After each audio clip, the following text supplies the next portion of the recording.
Aloha and good morning to the Houses segment of Live at the Legislature, where every week we sit down with members from the House of the Representatives to talk about issues, concerns, legislation, controversies, whatever is trending on the social scene, anything you want to talk about, we will be discussing at some point in the future. Joining with us today are two of the newest members of the House of Reps. They are Representative Lisa Kitagawa. She represents Kaneohe, Kahaluu, and Waihole, and Representative Dale Kobayashi. He represents Manoa University and Moili'ili'ili. Welcome. Thank you for joining us today on a very wet and windy and traffic-plagued day. I understand you. How was it coming over from Kaneohe for you? It was really busy. It was a lot of traffic. It took probably almost an hour and a half when it usually can take me only 35 minutes maybe. Well, I live in Kailua, so I know it took me 2 hours to get here. And Representative, you live in God's country, Manoa, so it took you, what, 2 minutes to get here? No, it took about 5 minutes as opposed to my usual 4, so I was a little upset. Well, sorry about that. People on the windward side feel your pain. Right. But why don't we start with you then? Can you tell us a little bit about the district that you represent? Sure, it's pretty varied. Manoa Valley is the majority of the voters in the district, but as you mentioned, I also cover basically the Punahou University areas, Moili'ili'ili, where we have in the lower part of the district issues like homelessness. Back in the Manoa Valley, it's less of an issue. People have been concerned about increasing tourism in Manoa Valley. We've had a lot of issues related to monster homes and vacation rentals in the valley. And it's an aging population there, and very well-informed, educated people. So it's a great area. I grew up in Manoa Valley back in the '60s, and it's pretty special to me. It's changed, though, has it? It has. It's changed a lot. And so let's talk about some of the priorities. You talked about homelessness, and tourism surprises me, though. Yes, there was probably my most visible activities before I became elected official was I started a group called Save Manoa Valley in reaction to a large tourist development that was coming up in the conservation area in the back of the valley, and called Paradise Park. The permit they had obtained before the community was really aware of it called for 24 tour buses every day coming to the valley, 440,000 people a year. I saw this as our Lani Kai Beach, that really once this happened, there was no turning back. We turned into a large tourist destination, and it's not what people in the valley wanted. I mean, there's obviously a need to support the industry island-wide, and everybody does their share. We already draw the greatest number of visitors to any trail up at Manoa Falls, so that's the most heavily traveled trail in the state. Wow. And so we do have our share of visitors. We would have doubled that number if we opened a commercial venture in the back of the park. So that was the area I grew up in, and it's always been really pristine there, and people want to keep our unspoiled quality in the valley as much as possible. Well, and speaking about that, Representative Kitagawa, you do live in God's country, because I used to live there too, in the Kaneohe area. And what are some of the issues facing your district?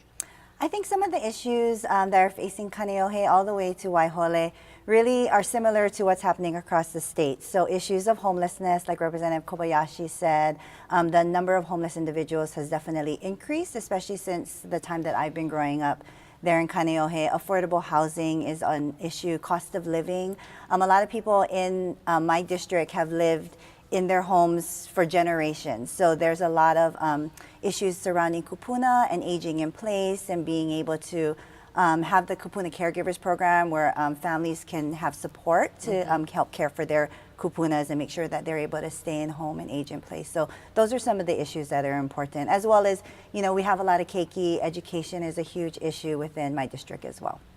The issue with affordable housing, obviously, it plagues the entire state, but the windward side is no development, right? So what do you do? That's the challenge, I think. I think there's really very little land to develop and to grow housing out on the windward side. So it really is looking at the cost issue, whether or not, you know, I mean, what we see, I think, in my district is a lot of multi-generational households. So we have families that are living with their parents or taking their parents in, and so I think that's something that has grown in the community, but it's always going to be a challenge to have affordable housing.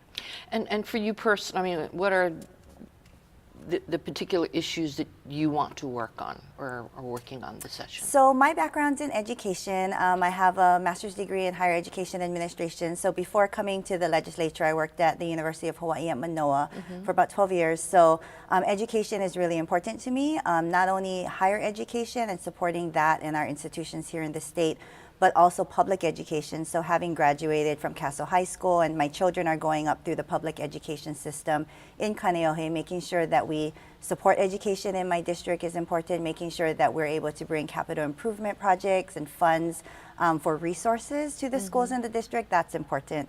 And then also looking at ways to support our working class families, our keiki, our kupuna. Those are also things that are very important to me. Well, you got a lot on your plate. Yes. We'll check them back with you in a bit. Representative Kobayashi, you're in Manoa, and then there's the Alawai flood control issue Right. going on, and you would think that the two would not mix, but they do. Can you tell us a little bit about This that? has been one of the major issues. I was at our neighborhood board meeting in Manoa a couple of weeks ago. We had a resolution asking for greater involvement of the communities affected. And Manoa is one of them, but also Palolo and Makiki, because the aim of the project really starts in the back of the valleys, and it's to control the effects of a large flood, should we have a 100-year type of rainfall and flood ensuing, and how that would affect the economic engine, as it's been described to me, of Waikiki. So really, the project starts with detention basins up in the back of the valley, in the communities there, to really direct controlled flooding, should we have a large storm, into some of the areas like Manoa School, Kanewai Park, Iolani School. There's certain areas that have been designated to be allowed to flood. Have a wall on the Alawai to protect the investment in Waikiki. So that's what the plan had been, and as a result of the need for the detention basins in the valley, there are people that are going to be displaced by eminent domain.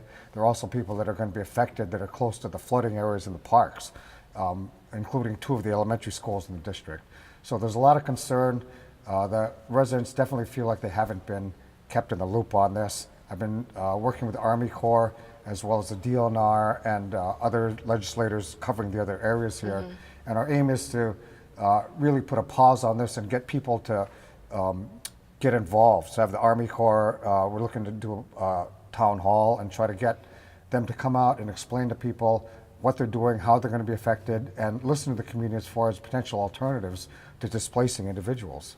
So it's, the governor did mention it in his State of the State that, I think they were looking for state matching funds for the federal funding, and that's when I started hearing more and more from people in Manoa. So prior to that, you folks weren't involved in the conversation? No, we had a meeting here at the legislature last week, and they basically laid out the stakeholders that are involved in this. It was the governor's office, mayor's office, DLNR, Army Corps of Engineers. So on the legislative side, we weren't part of that planning group. Okay. And it was driven largely by, as you can imagine, the visitor industry's interest in Waikiki.